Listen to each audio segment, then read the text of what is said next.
Hello दोस्तों, I hope आप सब लोग बहुत अच्छे होंगे। दोस्तों आज के टॉपिक में हम बात करने वाले हैं, जब भी हमारी साइट पर कंक्रीट आता है तो उसका हमें क्या ना क्यूब टेस्ट करना पड़ता है।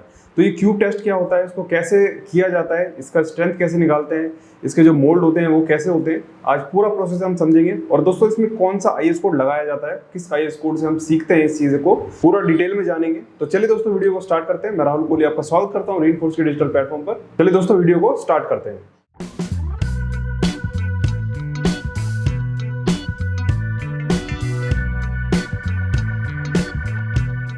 दोस्तों सबसे पहले मैं आप लोगों को ये बताना चाहता हूँ कि जब भी हमारी साइट पर कोई कंक्रीट आता है तो उसका क्या है ना, हमें क्यूब टेस्ट करना पड़ता है। क्योंकि कंक्रीट तो हमारी कास्ट हो जाती है, बट उसका एक सैंपल लेके हमें ये चेक करना होता है कि इसमें कितनी स्ट्रेंथ आ रही है, कितनी आएगी। ठीक है, वो किससे पता चलेगी? हमारा क्यूब टेस्ट से पता चलेगी। तो हमें क्या करना होता है, जब भी हमारी साइट पर कोई भी ट्रांजिट मिक्सचर आता है तो ट्रांजिट मिक्सचर में से हमें एक सैंपल निकाल लेना होता है, जिससे हमें आगे जाके मोल्ड फिल करने होते हैं। तो दोस्तों इसके लिए क्या क्या अपरेटस लगते हैं, मतलब कि क्या क्या चीज़ें चाहिए होती है, वो हम पहले आईएस कोड से देख लेते हैं। देखिए दोस्तों, आईएस कोड हमारा यहाँ पर कौन सा यूज़ होगा, आईएस कोड 516/1959। यहाँ पर आप लोग देख सकते हैं method of test of strength of concrete. ठीक है, सीमेंट एंड कॉन्क्रीट, ये आप लोगों का यहाँ पर क्यूब टेस्ट के लिए दोस्तों यहाँ पर आप लोगों का ये आईएस कोड लगेगा। अब दोस्तों इस आईएस कोड में मैं अगर नीचे की तरफ स्क्रॉल करता हूँ तो आप लोग यहाँ पर देख सकते हैं कि जो चीज़ें हमें यहाँ पर चाहिए वो यहाँ पर सारी शो हो रही है। देखिए, जैसे मैं आप लोगों को बता रहा था कि जो भी हमारा मोल्ड होता है, जो आप लोगों ने देखा होगा, जब भी कोई भी कंक्रीट के लिए हमें क्यूब टेस्ट करना होता है तो उसका एक मोल्ड चाहिए होता है। तो आप लोग यहाँ पर देख सकते हैं 2.8 में आप लोगों को साइज ऑफ टेस्ट स्पेसिमेन आप लोगों को दिख रहा होगा।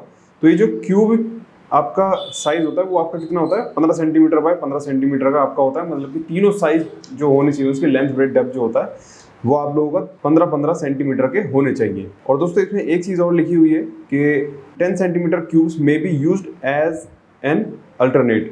ठीक है, तो मतलब कि 10 सेंटीमीटर का भी क्यूब आता है, मतलब कि इसकी तीनों साइज, जो उससे छोटा क्यूब होता है वो भी 10 सेंटीमीटर का चलता है। बट वो चलता है दोस्तों जब आपका एग्रीगेट का साइज छोटा हो। तो यहाँ पर आप लोगों को साफ साफ दिख रहा होगा 15 centimetre bye 15 centimetre bye 15 centimetre का यहाँ पर आप लोगों को क्यूब का एक मोल्ड देखने के लिए मिल जाएगा। ये तो हो गई दोस्तों साइज की बात। अब बात करते हैं दोस्तों इसके अलावा भी हमें क्या क्या चीज़ चाहिए होती है। जैसे कि यहाँ पर टैपिंग बार यहाँ पर दिया हुआ है, तो टैपिंग बार आप लोग यहाँ पर देख सकते हैं 16 mm का यहाँ पर आप लोगों को टैपिंग बार यूज़ करना है। 16 mm का डायमीटर उसका होना चाहिए, और जो 0.6 मीटर लॉन्ग आपको क्या करना है, उसकी उतनी लंबाई होनी चाहिए, क्योंकि 0.6 मीटर के आसपास उसकी लंबाई होनी चाहिए।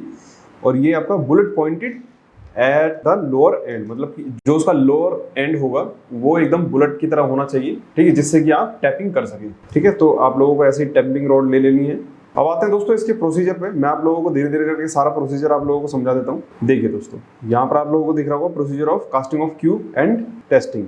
अब बात आती है कि हमें कितने सैंपल तैयार करने हैं। जैसे ही आपकी साइट पर कोई भी कंक्रीट आता है तो हमें क्या है ना, सैंपल तैयार करने होते हैं। तो सैंपल तैयार करते हैं तो यहाँ पर आप लोग देख सकते हैं कि ये चीज़ भी पता रहनी चाहिए कि हमको कितने सैंपल तैयार करने हैं। ठीक है, क्योंकि बहुत से लोग कहते हैं 6 आपके सैंपल होने चाहिए, 9 सैंपल होने चाहिए। तो वहाँ पर आप लोग यहाँ पर देख सकते हैं कि कितने क्यूबिक मीटर पे कितने सैंपल तैयार होते हैं। आप लोग देखिए यहाँ पर देख सकते हैं quantity of concrete in the work in metre cube. मतलब कि 1 से 5 तक अगर मीटर क्यूब तक कोई भी कास्टिंग हो रही है, जैसे आपका स्लैब का कोई साइज है, तो वहाँ पर अगर 1 से लेके 5 क्यूबिक मीटर तक कोई भी स्लैब कास्टिंग हो रही है तो वहां पर आप एक सैंपल तैयार करेंगे। मतलब कि एक सैंपल में आपके 6 क्यूब होने वाले हैं। ठीक है, तो इस तरीके से आप यहाँ पर तैयार कर सकते हैं। अब आ जाते हैं दोस्तों दूसरे पे। अगर 6 से 15 क्यूबिक मीटर आपका वहां पर क्वांटिटी यूज हो रहा है तो वहां पर आप लोगों को 2 सैंपल यूज करने हैं। मतलब कि पहले सैंपल में कितने आपके क्यूब थे, वहां पर 6 थे, तो यहाँ पर आपके 12 हो जाएंगे।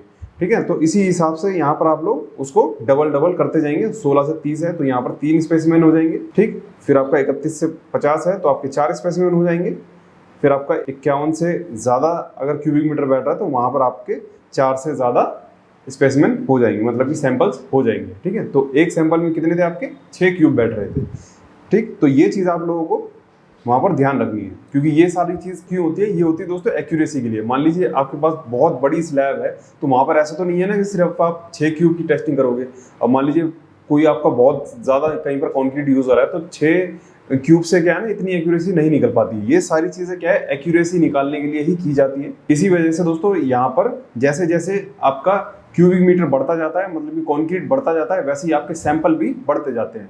अब आते हैं दोस्तों इसके साइज पे। आप लोग यहाँ पर देख सकते हैं इसका साइज इस तरीके से यहाँ पर शो होता है, जो मैंने आपको आईएस कोड में दिखाया था 15 centimetre bye 15 centimetre bye 15 centimetre, यहाँ पर इसको mm में चेंज कर दिया गया, तो यहाँ पर 150 mm by 150 mm by 150 mm यहाँ पर बैठ रहा है।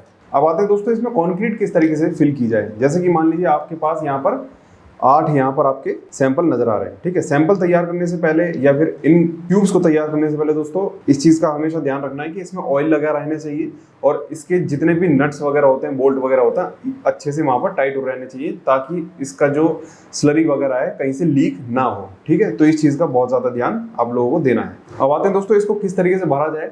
इस क्यूब को दोस्तों हमें किस तरीके से भरना है, इसको 3 लेयर में यहाँ पर भरना है, ठीक है। 3 लेयर में आप लोगों को भर देना है। पहले लेयर में आप लोगों को भरना है, फिर यहाँ पर 35 बार इसको स्ट्रोक मारना है, ठीक है। 35 बार स्ट्रोक मारने का मतलब कि इसमें से जितना भी एयर वॉइड होगा वो सारी एयर वॉइड निकल जाएगी, ठीक। मतलब कि एक बार आपने 50 mm की एक लेयर भरी, आपने 35 स्ट्रोक मारे, फिर दोबारा से आपने 50 mm की लेयर भरी, उसमें आपने 35 स्ट्रोक मारे, फिर आपने दोबारा से 50 mm की लेयर भरी और फिर दोबारा से उसमें 35 स्ट्रोक मारे, तो यहाँ पर आप लोगों के ये सैंपल तैयार हो जाएंगे। अब आते हैं दोस्तों सैंपल अगर आप लोगों के तैयार हो जाते हैं तो आपको क्या करना है कि ऊपर का जो ये सरफेस है उसको पूरा क्लीन कर देना है। जैसे आप लोग यहाँ पर देख रहे होंगे, यहाँ पर क्या है ना, थोड़े बहुत वाइट दिख रहे होंगे, तो कोई भी आपके पास टॉवल है या फिर थापी वगैरह है तो आप उसको एकदम प्लेन वहाँ पर कर दीजिएगा, क्योंकि यहाँ पर क्या है ना, अभी बहुत सी चीजें लिखनी बाकी है, यहाँ पर कुछ ना कुछ आपको शो करना होगा, इसी वजह से यहाँ पर ऐसा प्लेन सरफेस वहाँ पर दिया हुआ है, ठीक है। तो आपके कुछ इस तरीके से क्यूब निकलेंगे। आपको क्या करना है, 24 घंटे बाद इसको रिमूव कर देना है। तो रिमूव करने के बाद दोस्तों आपके इस तरीके से क्यूब निकल जाएंगे और इन क्यूब को निकालना भी दोस्तों बहुत इजी है। आपको यहाँ पर नट दिख रहे होंगे, नट बोल्ट दिख रहे होंगे, तो आपको डायरेक्ट क्या बोल्ट खोल देना है और इस तरीके से ये आपके स्पेसिमेन यहाँ पर सैंपल निकल कर आ जाएंगे। जैसे कि मैंने यहाँ पर भी बताया था, जैसे आप यहाँ पर कोई भी फ्लैट सर्फेस कर रहे हैं तो इधर आप लोग क्या कर सकते हैं, यहाँ पर इस तरीके से डेट भी डाल सकते हैं और कौन सा ग्रेड का कॉन्क्रीट है वो भी लिख सकते हैं, ठीक है। कास्टिंग की डेट और जो आपका कॉन्क्रीट है वो लिख सकते हैं, ठीक है। अब मान लीजिए कि यहाँ पर आपका कॉलम का काम हो रहा है तो आप कॉलम यहाँ पर शो कर सकते हैं। M30 है तो M30 शो कर सकते हैं, 15/1/2022 यहाँ पर आप शो कर सकते हैं, ठीक है। इसकी डेट भी मेंशन कर सकते हैं, इसका ग्रेड भी मेंशन कर सकते हैं और ये कौन से कंपोनेंट के लिए यूज हो रहा है, मतलब कि कॉलम के लिए जा रहा है, बीम के लिए जा रहा है या फिर स्लैब के लिए जा रहा है, वो भी आप लोग यहाँ पर लिख सकते हैं। अब इन सारे स्पेसिमेन को, जितने भी सैंपल हमने तैयार किए थे, इसको हमें क्या करना है, फ्रेश वाटर में डालकर रख देना है। अब फ्रेश वाटर मतलब कि फ्रेश वाटर में जो आपके साइट पर फ्रेश वाटर आता है उसमें आप डालकर रख सकते हैं। अब दोस्तों इसका टेम्परेचर भी हम लोगों को मेंटेन करके रखना होता है, मतलब कि टेम्परेचर ना ज़्यादा गर्म होना चाहिए ना ज़्यादा ठंडा होना चाहिए, वो टेम्परेचर आप लोग यहाँ पर देख सकते हैं। जैसे मैं IS कोड की तरफ जाता हूँ, 2.12 में आप लोग देख सकते हैं क्यूरिंग का यहाँ पर मेथड आप लोगों को दे रखा है। और देखिए जो आपका टेम्परेचर था वो आपका 27 डिग्री टेम्परेचर दे रखा है, ±2 ऊपर नीचे चल सकता है, ठीक। तो यहाँ पर आप लोग क्यूरिंग का यहाँ पर देख सकते हैं और जो ये वाटर है वो फ्रेश वाटर होना चाहिए। अब आते हैं दोस्तों, जो ये हमारे सैंपल यूज हुए थे, क्यूरिंग के लिए हमारे पहुंचे थे, तो 28 दिन बाद इनको निकाल देना है, क्योंकि जो इनका क्यूरिंग का टाइम पीरियड था वो 7 दिन से लेकर 28 दिन तक होता है। तो इन सारे क्यूब्स को यहाँ पर निकाल कर रख देना है। अब दोस्तों ये 28 दिन तक इसका क्यूरिंग क्यों होता है, क्योंकि दोस्तों जो 28 दिन होते हैं, मतलब कि कम से कम आपके 4 हफ्ते मान लीजिए, 7 दिन में इसकी स्ट्रेंथ कुछ और आती है, 14 दिन में आपकी कुछ और स्ट्रेंथ आती है, 21 दिन में कुछ और आती है, फिर आपका 28 दिन में कुछ और आती है, मतलब कि 28 दिन में आपका पूरी स्ट्रेंथ वो गेन कर लेता है, ठीक है। 7, 14, 21 और 28, ये क्या है ना, इसके 4 फेजेस होते हैं। इसमें आपके जितनी भी स्ट्रेंथ होती है वो 28 दिन बाद पूरी कंप्लीट हो जाती है। इसके बाद ही दोस्तों हमें क्या करना होता है, इस क्यूब की टेस्टिंग करनी होती है।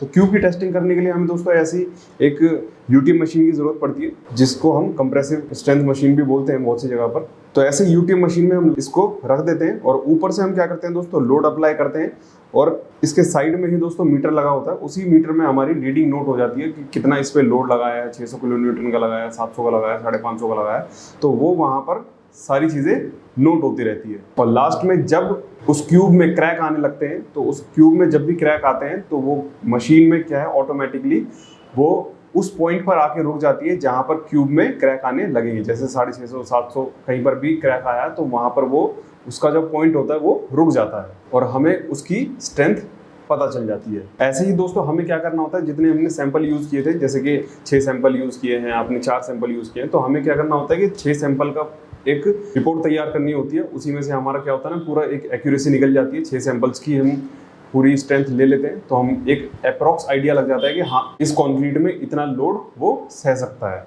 ठीक है। तो जितने भी हमारे क्यूब वहाँ पर टेस्टिंग के लिए गए थे, जैसे 4 थे, 6 थे, तो उनका क्या है ना, हम चारों का हमें इसी तरीके से लोड टेस्ट करना होता है और एक एक्यूरेसी निकाल लेनी होती है चारों सैंपल्स की।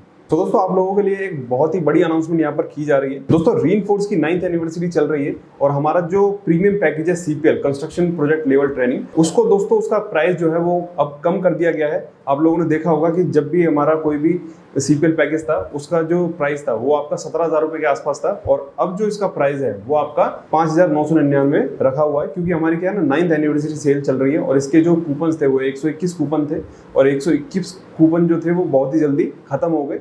इसलिए हमने क्या किया है कि स्टूडेंट की डिमांड को लेकर हमने और कूपन्स वहाँ पर एक्सटेंड कर दिए हैं। तो अपनी नॉलेज को इन्हेंस कीजिए, हमारा CPL पैकेज खरीद लिए। इस CPL पैकेज में दोस्तों आप लोगों को 40 से ज़्यादा कोर्सेज मिलेंगे, जिसमें आपका क्वांटिटी सर्वेइंग आपका हर प्रोजेक्ट का होगा, जैसे बिल्डिंग, रोड, ब्रिज, आपका मेट्रो प्रोजेक्ट है, OST टैंक है, major bridge, minor bridge, civil में जितने भी सॉफ्टवेयर यूज होते हैं वो आप लोगों को यहाँ पर देखने के लिए मिलेंगे। और अगर आप प्रोजेक्ट प्लानिंग में जाना चाहते हैं तो वहाँ पर आप लोगों को प्रोजेक्ट प्लानिंग से लेकर भी आप लोगों को कोर्स मिल जाएंगे। सो दोस्तों जल्दी कीजिए, हमारे रीइंफोर्स के एप्लीकेशन को डाउनलोड कीजिए और इस सुनहरे अवसर का लाभ उठाइए और अपनी नॉलेज को इनहेंस कीजिए। सो दोस्तों आई होप आप लोगों को समझ में आ गया होगा कि किस तरीके से क्यूब टेस्ट किया जाता है। दोस्तों इसकी रिपोर्ट भी एक बनाई जाती है क्यूब टेस्ट को लेकर, कि जिसमें ये फाइंड हो जाता है कि हमें क्यूब टेस्ट किस तरीके से करना होता है, जो उसकी स्ट्रेंथ निकली है वो किस तरीके से हमें शो करनी होती है। उसकी रिपोर्ट भी मैं आप लोगों को दोस्तों दूसरे सेशन में आप लोगों को बता दूंगा। सो आई होप दोस्तों आप लोगों को समझ में आ गया होगा क्यूब टेस्ट किस तरीके से किया जाता है। दोस्तों अगर आप लोगों को वीडियो अच्छी लगी तो ज़्यादा से ज़्यादा शेयर कीजिए, हमारे रीइंफोर्स के चैनल को सब्सक्राइब कीजिए और ज़्यादा से ज़्यादा हमारी वीडियो को लाइक कीजिए। Thank you so much.